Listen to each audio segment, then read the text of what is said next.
Dios es personal, no personalizado. ¿Listo? Dígale al que tiene a su lado, Dios es personal, no personalizado. Y es que aunque suene relativamente similar, de hecho son dos facetas totalmente distintas. Por eso, de manera textual, al título de este mensaje, vamos a comenzar estudiando qué significa que Dios es personal. Y es lo primero que vamos a hacer, Dios es personal. En el primer libro de Samuel, en el capítulo 3, versículo 10 dice: y el Señor vino y llamó igual que antes: Samuel, Samuel. Y Samuel respondió: habla, que tu siervo escucha. ¿Y en qué escenario estamos hablando? Aquí está Samuel. Samuel era solo un niño, había sido llevado al templo como una promesa que su mamá había hecho para tener un hijo. No sé si se acuerdan la historia. Ana deseaba tener un hijo varón y Dios le concedió la bendición de tener a Samuel. Y mira esta fe y esta osadía tan grande que le dijo: Señor, si tú me das un hijo, yo lo consagro a tu servicio. Y eso significaba que cuando el niño dejaba de lactar, que no era como en nuestra época, que es, no sé, a veces al año, año y medio, 2 años, sino más o menos 4 o 5 años, el niño era llevado al templo y lo dejaban allá para que sirviera al Señor, y Ana podía verlo cada año cuando venía al templo. Imagínense, o sea, iba a ver a su hijo una vez al año el resto de su vida. Pero ese no es el tema de este mensaje. Ana tiene a Samuel y Samuel es el gran profeta, Samuel más adelante, y aquí Dios lo está llamando. ¿Y cómo le dice? Samuel, Samuel, lo llama por el nombre. Y Samuel, ¿qué le dice? Habla, que tu siervo escucha. Más adelante Samuel ungiría al rey Saúl y ungiría también al rey David, y sería muy reconocido en su labor de profeta. Pero lo que quiero resaltar aquí es que Dios le habla de manera particular a Samuel para hacerle un llamado. En Hechos capítulo 9, versículo 3 al 5 dice: al acercarse a Damasco para cumplir esa misión, una luz del cielo de repente brilló alrededor de él. Saulo cayó al suelo y oyó una voz que le decía: Saulo, Saulo, ¿por qué me persigues? ¿Quién eres, Señor?, preguntó Saulo. Yo soy Jesús, a quien tú persigues, contestó la voz. Y en esta ocasión, ¿a quién está llamando Dios? A Pablo, que para ese momento se llamaba Saulo, Saulo de Tarso, porque era de Tarsis. ¿Y qué le está diciendo a Saulo? Es diferente a lo que le dice a Samuel. A Samuel lo está llamando para el ministerio, pero a Saulo, antes que llamarlo, primero que le está diciendo: Saulo, ¿por qué me persigues? Yo soy Jesús, a quien tú persigues. ¿Por qué? Porque Dios es personal, es decir, se revela a mi vida como individuo. Y aunque hablamos que Dios es nuestro Padre y es nuestro Dios en masa, en multitud, en plural, en conjunto, pues Dios quiere relacionarse con nosotros de manera que personal, con Paola Castellanos, con cada uno de ustedes. Y aquí lo vemos claramente con Samuel, y hay muchos pasajes de la Biblia. Otro pasaje está en Éxodo 33, capítulo 33, versículo 17. Y dice: el Señor contestó a Moisés: ciertamente haré lo que me pides, porque te miro con agrado y te conozco por tu nombre. A mí este es uno de los versículos que me parece más lindo, más tierno, más amoroso de parte de Dios. ¿Y qué le dice Dios a Moisés? Haré lo que ¿qué? Haré lo que me pides, porque yo te miro con agrado, y Moisés, yo te conozco por tu nombre. Y eso es muy valioso cuando usted empieza a pensar en cuántos millones de habitantes hay en el planeta Tierra, ¿sí? Cualquiera podría pensar: no, pues con tantas peticiones que Dios tiene, tal vez la mía pasa por alto. Tal vez hay otros que son más intensos que yo, y entonces Dios los escucha a ellos y a mí no, porque no oro tanto como ellos. Tal vez Dios está más preocupado por los niños del África que están aguantando hambre que por mí, que estoy luchando con la depresión. Pero resulta que aquí está Dios diciéndole a Moisés: te conozco por tu nombre y te miro con agrado. ¿Y qué era lo especial que le estaba pidiendo Moisés? Moisés le decía a Dios: yo quiero conocerte más. Mire, esto es una cosa sorprendente. ¿Qué había acabado de pasar? Moisés subió a la montaña, estuvo 40 días con la mano de Dios. Dice que el dedo de Dios escribió los 10 testamentos, los 10 mandamientos. Y Moisés pudo ver todo eso que era impresionante, asombroso. Él veía la columna de fuego, la columna de nube, pero Moisés dice: yo quiero más, Señor. Yo quiero conocer tu gloriosa presencia. Y es cuando Dios le responde esto. Génesis capítulo 16, versículo 13 dice: a partir de entonces, Agar utilizó otro nombre para referirse al Señor quien le había hablado. Ella dijo: tú eres el Dios que me ve. También dijo: de verdad he visto a aquel que me ve. Y este es otro pasaje de la palabra que a mí me impacta y me fascina, porque aquí está Agar, que no es del pueblo de Dios, que no registra la Biblia que tenga una comunión con Dios, que era la sierva de Abraham, y está huyendo, está embarazada, está atormentada. Sara la sacó corriendo y tiene que devolverse a Egipto y está sola en medio del desierto. Y Dios se revela a la vida de Agar. ¿Y qué dice ella? Tú eres el Dios que me ve. Ese nombre o ese título de esa cualidad de Dios es el Roy, el Dios que me ve. Y significa: tú eres el que me ves cuando nadie más me ve. Es como: tú eres a la única persona a la que yo le importo cuando parece que a nadie le importo.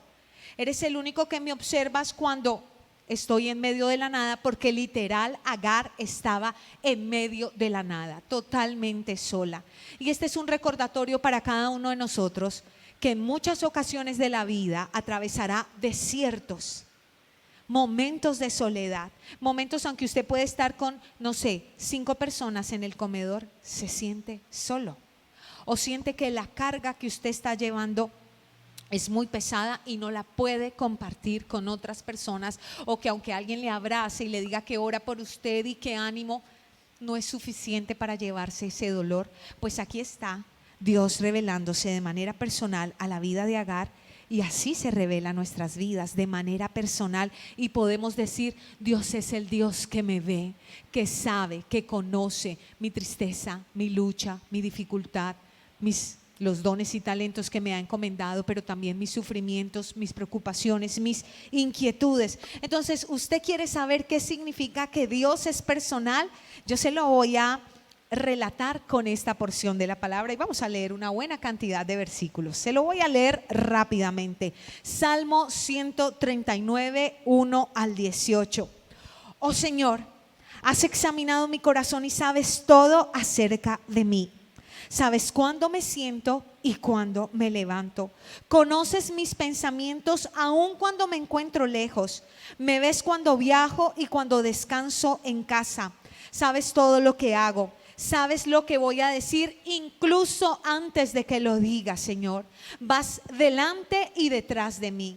Pones tu mano de bendición sobre mi cabeza. Semejante conocimiento es demasiado maravilloso para mí. Es tan elevado que no puedo entenderlo. Jamás podría escaparme de tu espíritu. Jamás podría huir de tu presencia. Si subo al cielo, allí estás tú. Si desciendo a la tumba, allí estás tú. Si cabalgo sobre las alas de la montaña, si habito junto a los océanos más lejanos, aún allí me guiará tu mano y me sostendrá tu fuerza. Podría pedirle a la oscuridad que me ocultara y a la luz que me rodea que se convierta en noche, pero ni siquiera en la oscuridad puedo esconderme de ti. Para ti la noche es tan brillante como el día, la oscuridad y la luz son lo mismo para ti. Tú creaste las delicadas partes internas de mi cuerpo y me entretejiste en el vientre de mi madre. Gracias por hacerme tan maravillosamente complejo. Tu fino trabajo es maravilloso, lo sé muy bien. Tú me observabas mientras iba cobrando forma en secreto, mientras se entretejían mis partes en la oscuridad de la matriz. Me viste antes de que naciera. Cada día de mi vida estaba registrado en tu libro. Cada momento fue diseñado antes de que un solo día pasara. Qué preciosos son tus pensamientos acerca de mí, oh Dios. No se pueden enumerar, ni siquiera puedo contarlos. Suman más que los granos de la arena, y cuando despierto todavía estás conmigo.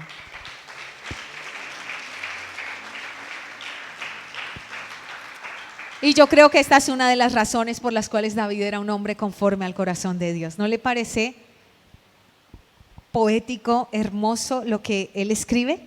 Dice: Señor, tú me entretejías en el vientre de mi madre. Cuando usted ha sido padre o madre y estudia un poco acerca de la formación de un bebé en el vientre, es una cosa impresionante. Yo en alguna oportunidad les conté que las huellas dactilares, que son únicas para cada uno de nosotros, se forman en la medida que el bebé está palpando y tocando ahí a su alrededor, y se van haciendo esas marcas exclusivas. Pues esas las conoce Dios. Esas, cada cabello de su cabeza, cada pelo, en realidad se llama pelo, no cabello, porque es folículo piloso, cada pelo de su cabeza está contado. Para algunos es más fácil que para otros. Dios tiene control acerca de todo en su vida y tiene conocimiento. Dios lo conoce por su nombre. Dios quiere relacionarse con usted de forma individual.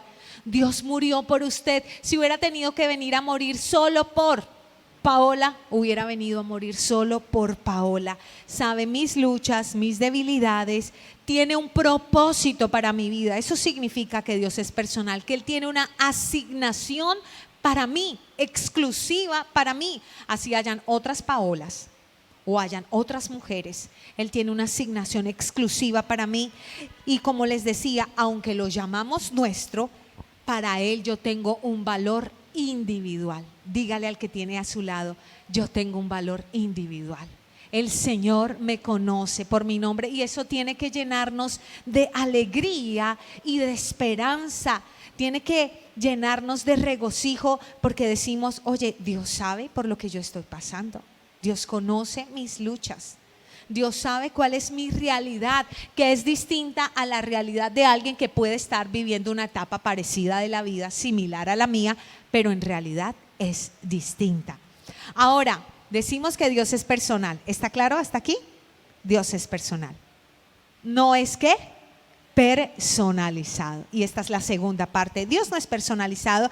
Y hasta aquí usted tal vez no entienda por qué yo colgué este vestido, porque me ayudaron a colgar este vestido aquí en esta piaña. Pero colgué este vestido porque es la forma en la que yo puedo ilustrarle más claramente qué significa que Dios no es personalizado. Y es que, no sé, hace alrededor de unos 5 años compré este vestido en una revista. Ahora les voy a dar algunos datos para que me comprendan. Vi este vestido en una revista y costaba 30,000 pesos. 30,000 pesos, o sea, como $7 largos en este momento que el dólar bajó de precio.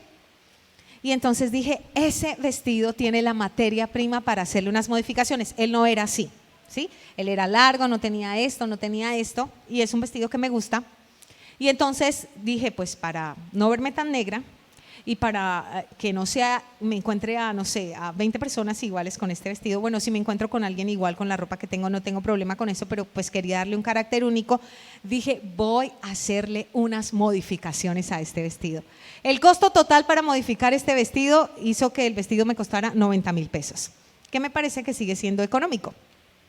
Entonces fui y conseguí esta blonda, una amiga de acá de la iglesia que es experta en este tema de costura, que se llama Sharon. Fue la encargada de, bueno, lo cortamos, le pusimos otro forro por debajo. Mi mamá me ayudó a conseguir este encaje, me ayudaron a tener la idea de ponerle esta flor, y al final el resultado me gustó mucho. ¿Por qué? Pues porque quedó a mi gusto.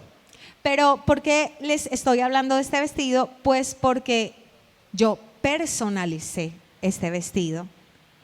Y resulta que les he estado diciendo que así como Dios nos conoce por nuestro nombre, y que no somos un número más para Él, y que no somos un dato en las encuestas de los, desempleados, o de los que tienen X cantidad de hijos, que no somos N para Dios, y que Él nos ha visto desde antes de nacer, y que eso nos llena de alegría y de esperanza, también nos debe hacer conscientes. Y es que Dios no es como este vestido, que ha sido personalizado, que se ajustó a mis gustos, que se ajustó a mi talla, que se ajustó a mi presupuesto, que se ajustó a mi creatividad, que tal vez no sea muy abundante en estilismo, sino que Él es soberano. Él está sentado en su trono, Él es omnipotente. Él es omnisciente, todo lo sabe, todo lo puede, está en todas partes. ¿Qué dice la Biblia acerca de Dios? Dice que Él es justo, que Él es eterno, que Él es amor, y la lista continúa. Así que yo no puedo construir de forma consciente o inconsciente una imagen de Dios que no corresponde a la real, sino que yo necesito aprender a relacionarme con Él para conocerlo. ¿Está claro? Dios no es como mi vestido, no lo ajusto a lo que a mí me gusta, lo que me parece o lo que me queda bien. Y por eso es que algunas personas se relacionan con Dios de manera equivocada, porque están tratando de personalizar a Dios. Y vuelvo y le repito, Dios es personal, no personalizado. Entonces alguna gente está diciendo, ay, es que Chuchito lindo sabe cómo es conmigo. Pues no es Chuchito y no es como es conmigo, sino que Él tiene unos preceptos para mí en su palabra que yo debo ¿qué? Conocer y seguir. Otras personas, yo recuerdo que en la clínica, yo trabajé un tiempo en una clínica en el área comercial y había un médico que era muy soberbio y él decía, a ver Chucho, mire a ver si me ayuda, y echaba madrazos cuando iba a operar, mire a ver si le mete la ficha a esto. No es la manera en la que nos relacionamos con Dios, pero esa es la forma en la que la gente personaliza su imagen de Dios. Otra vez, otras personas dicen, lo ignoro, no existe. Y esa es otra personalización de Dios. Entonces digo, no sé quién es Dios, tal vez está lejos, tal vez no existe, lo ignoro, no me importa, no existe. Pero no es así. Dios sigue siendo Dios, sigue siendo soberano y sigue estando en su trono de gloria. Otra posición que tiene la gente acerca de Dios es, Dios es como el genio de la lámpara. Froto la lámpara y me cumple todos mis deseos. Entonces Dios es el que, dame, respóndeme, contéstame, lo quiero, como sea, lo quiero.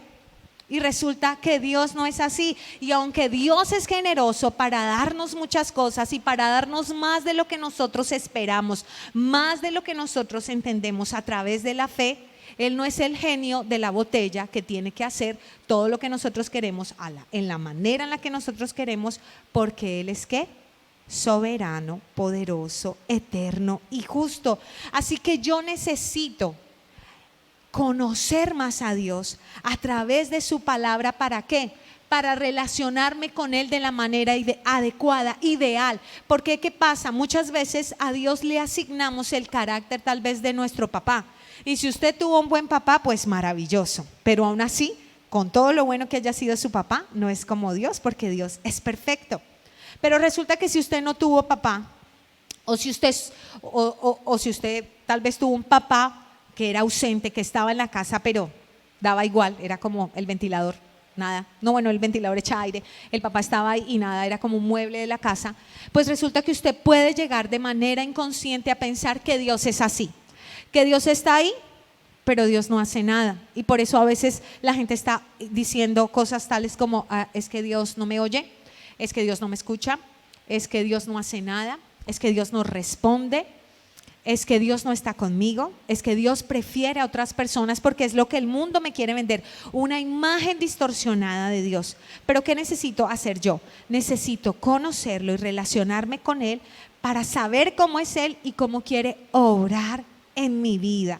Y cuando yo entiendo que Dios es personal, pero que no es personalizado, entonces ¿qué debo hacer?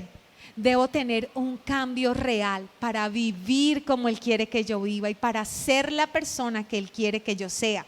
No es que Dios está hecho a mi imagen y semejanza, sino que yo he sido creado ¿qué?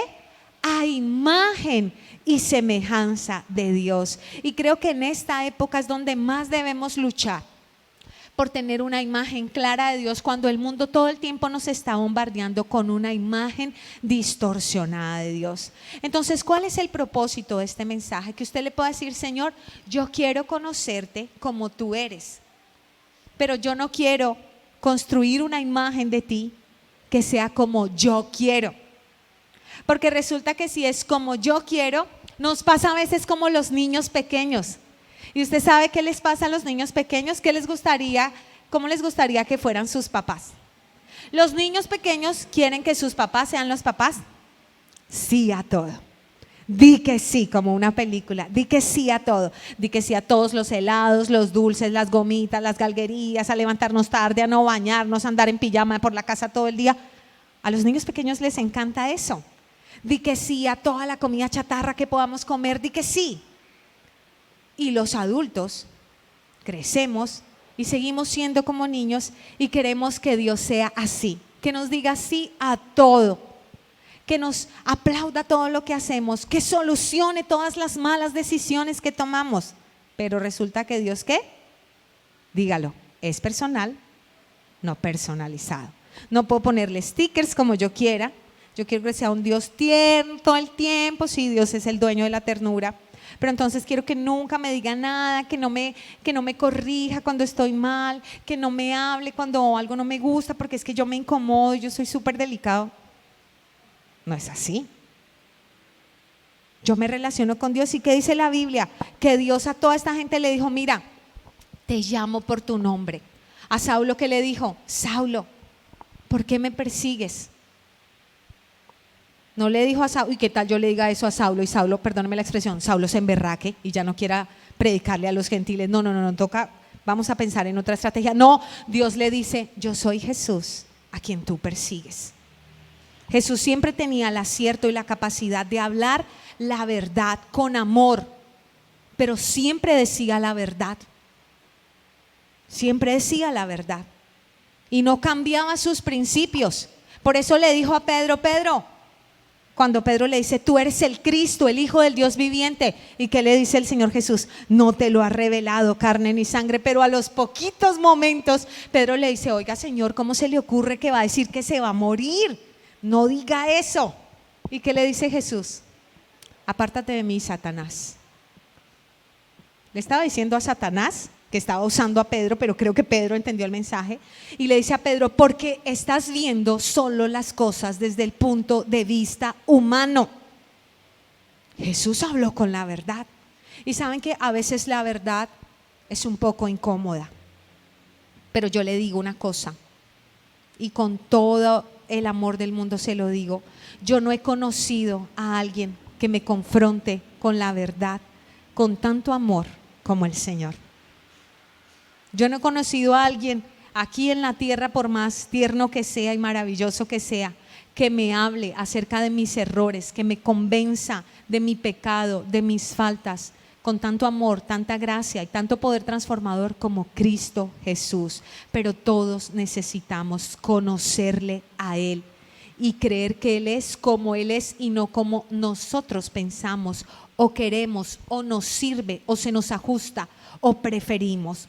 Efesios capítulo 5, versículo 1 al 10 dice: por lo tanto, imiten a Dios en todo lo que hagan, porque ustedes son sus hijos queridos. Entender que Dios no es personalizado es hacer ¿qué? Que yo voy a imitar a Dios y no voy a esperar que Dios me imite a mí. Porque si yo quiero que Dios me imite a mí, de pronto yo andaría orando para que descienda fuego del cielo contra todo el que se me atraviese en el carro, ¿sí o no? Fuego del cielo, con el vecino que dejó poposear el perro acá al frente, fuego del cielo, con el compañero de trabajo que me quiere hacer zancadilla y me quiere sacar, fuego del cielo, contra el jefe que me esclaviza, fuego del cielo. No, imiten a Dios en todo lo que hagan, porque ustedes son sus hijos queridos. Que dice el apóstol Pablo, que yo soy la que tengo que imitar el carácter de Dios. Vivan una vida llena de amor, siguiendo el ejemplo de Cristo. Él nos amó y se ofreció a sí mismo como sacrificio por nosotros, como aroma agradable a Dios. Y el apóstol Pablo empieza a hacer un listado de cosas que es la forma en la que nosotros como creyentes debemos vivir. Y es lo que nos recuerda que yo no puedo ajustar la palabra a lo que a mí me gusta o me parece o prefiero o me conviene, sino a lo que el Señor dice. Y empieza diciendo que no haya ninguna inmoralidad sexual, impureza ni avaricia entre ustedes. ¿Qué dice? Que no haya ninguna inmoralidad sexual, impureza o avaricia.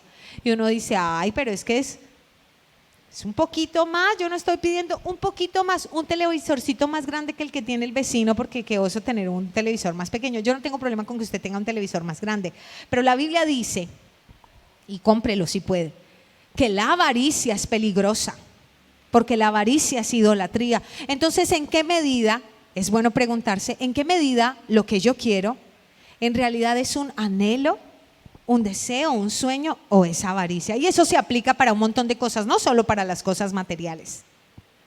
Dice, tales pecados no tienen lugar en el pueblo de Dios, y a mí me gusta mucho como Pablo pone en el mismo lugar inmoralidad sexual, impureza y avaricia. Porque tal vez para algunas personas la inmoralidad sexual es más grave que la avaricia, pero están rankeadas en el mismo lugar. Y mire que él empieza a decir un montón de cosas que nos cuestionan acerca de cómo Dios espera de nosotros un cambio genuino en los estándares más altos, porque dice, los cuentos obscenos, las conversaciones necias y los chistes groseros no son para ustedes. Ahí está en la misma lista. Y está diciendo que Dios quiere que yo no eche cuentos groseros, ni de doble sentido, ni obscenos, conversaciones necias. Uy, usted sí ve cómo es que fulanita de tal, sutanito de tal, puntos suspensivos, y empiezan esas conversaciones a despotricar de la gente. Dice, en cambio, que haya una actitud de agradecimiento a Dios. Pueden estar seguros de que ninguna persona inmoral, impura o avara heredará el reino de Cristo y de Dios, pues el avaro es un idólatra que adora las cosas de este mundo. Entonces el apóstol Pablo, ¿qué está diciendo? Que como hijos amados imitamos a Dios, y que nuestro Dios es santo, y que nuestro Dios espera de nosotros ¿qué? Testimonio.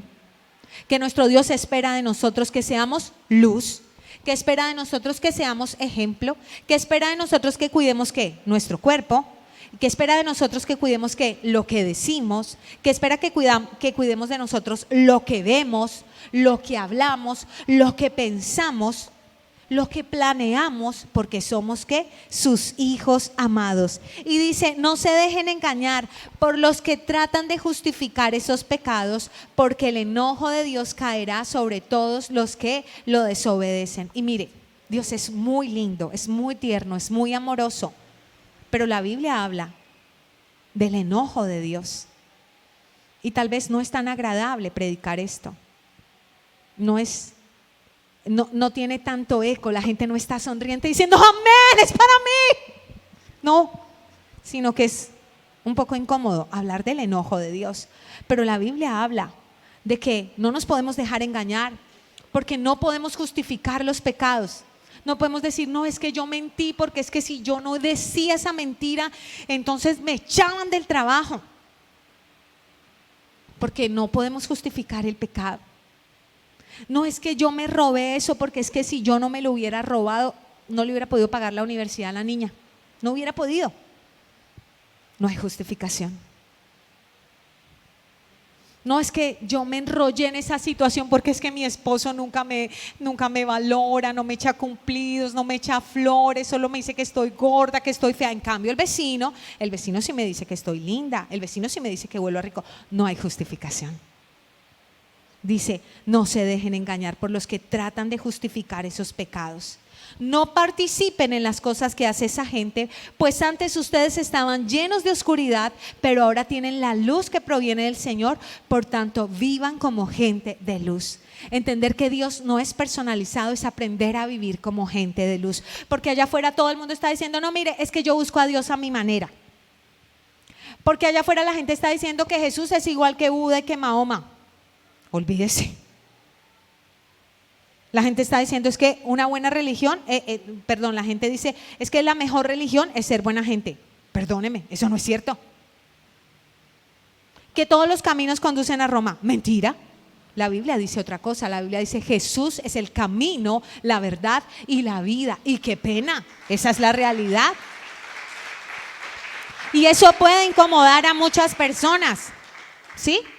Porque nos gusta estar cómodos y que las cosas sean a nuestra talla. Cuando los zapatos están apretados, ¿qué pasa? Hacen ampollas y nos gustan las cosas a nuestra medida. Pero yo le digo una cosa, con Dios tenemos que salirnos de nuestra medida para ser a la medida de Él. Y yo constantemente, si le va a dar ese aplauso, déselo fuerte al Señor. Yo se lo digo por mí, yo se lo digo por Paola Andrea Castellanos Ortiz, Espinel Riveros, Castellanos Riveros.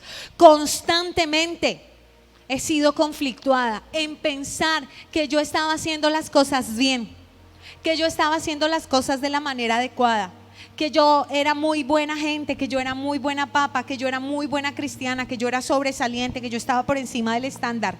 Y constantemente he descubierto que no es así, que estoy llena de errores, de fallas, de tendencias pecaminosas, de malos pensamientos, de oscuridad, que yo estoy tentada constantemente por senderos negativos, que no soy tan dulce, ni tan tierna, ni tan amorosa, ni tan buena gente como creía, y que si yo no le permito a Dios, porque es con mi voluntad que yo se lo permito, que Él obre en mi vida y que Él se revele a mí como Él es, sino que yo lo ajuste como yo quiero que sea, pues entonces no voy a cambiar. Es el Espíritu Santo obrando en nosotros con toda la caballerosidad, diciéndonos: aquí estoy. Le dice el Señor a la iglesia: he aquí, yo estoy a la puerta y llamo. Si oyes mi voz y abres la puerta, entraré a Él, entraré y cenaremos juntos como amigos. Pero si yo le digo: bueno, Señor Jesús, sí, pero hasta el pasillo, sí, no entre a ese cuarto porque es mío, ahí no puede entrar. Eso es personalizar a Dios, hasta donde yo lo dejo llegar. Aquí, con esto no sé, con ese vaso no se meta. Con mis hijos no se meta. Con mi economía, con mi dinero, no, con mi dinero no se meta. Con mi orgullo, no, con mi orgullo, ese no me lo toque, qué pena Dios, pero hasta ahí llegamos, ¿sí? Tú allá y yo acá. No, cuando yo entiendo que Dios quiere orar en mi vida de manera personal, le abro las puertas y le digo: aquí estoy. Y con todo nos recoge, dice la Biblia: aunque tu padre y tu madre te dejaren, con todo el Señor te recogerá. No hay nada más precioso que eso.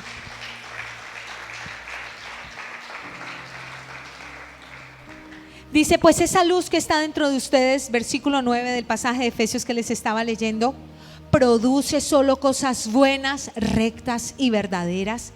Y este es el versículo: averigüen bien lo que agrada a Dios.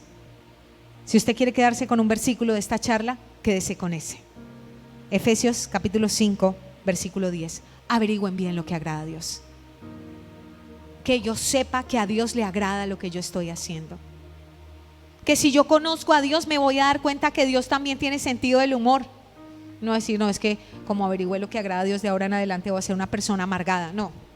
Cuando usted mira los evangelios, descubre que Jesús tiene un sentido del humor extraordinario. Descubre que Jesús es cercano, es tierno, es divertido. Me encanta cuando les dice a los discípulos: aliméntenlos ustedes. La multitud tiene hambre, despáchalos. Y Jesús les dice: denles ustedes de comer. Yo me imagino que se los dijo con una sonrisa, pero nadie entendía el humor del Señor Jesús en ese momento. Así que yo le digo: averigüe bien cómo es el Señor, averigüe lo que le agrada al Señor, para que usted pueda decirle: Señor, yo quiero seguirte como tú eres y no como yo quiero que tú seas. Yo quiero obedecerte a lo que tú me pides, sino a lo que yo creo. Es que yo creo que Dios me pidió esto.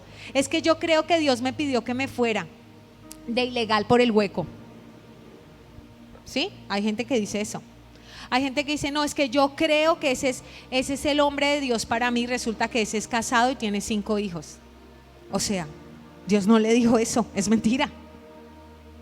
Averigüen bien lo que agrada al Señor. Yo creo que es que yo puedo buscar a Dios desde mi casa. Yo no necesito ir a la iglesia porque yo soy la iglesia.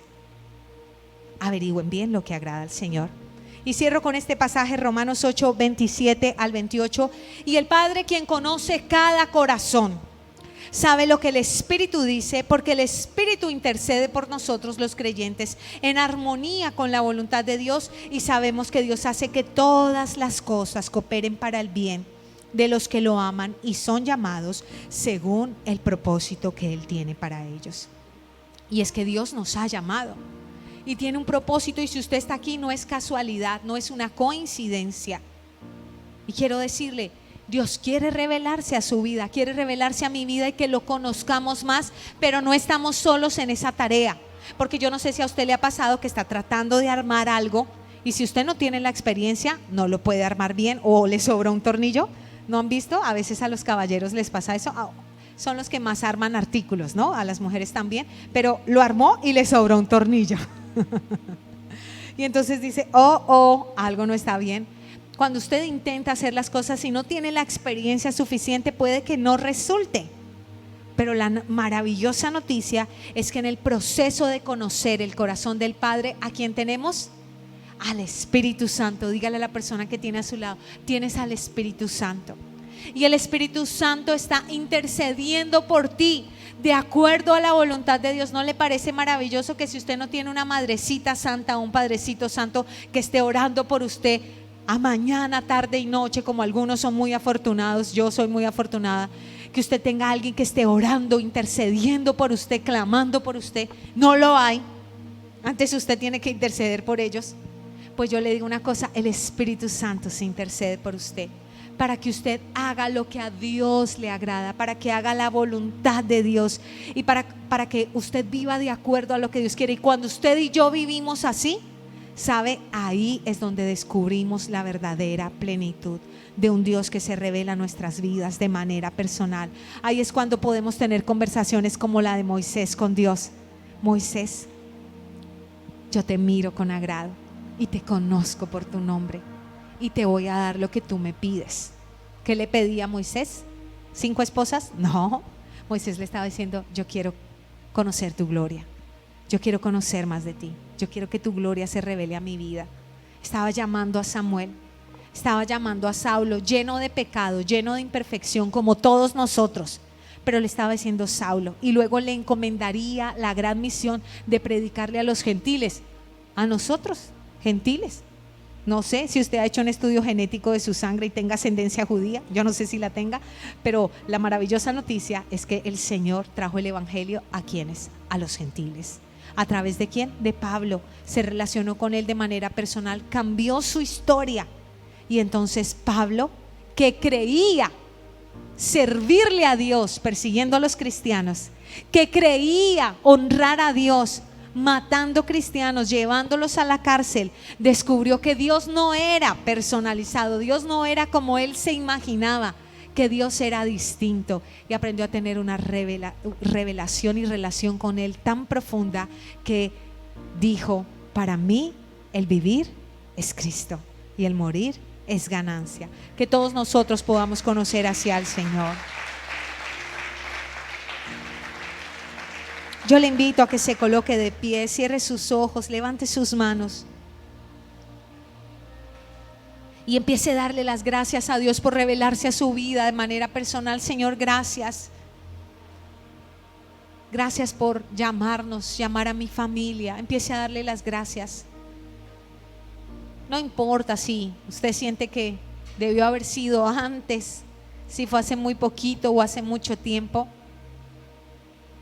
Dele las gracias, porque dígale, Señor, en el momento justo, cuando yo era totalmente incapaz de salvarme, tú viniste a rescatarme. Dígale gracias, Señor, porque tu palabra dice que tus pensamientos acerca de mí son maravillosos.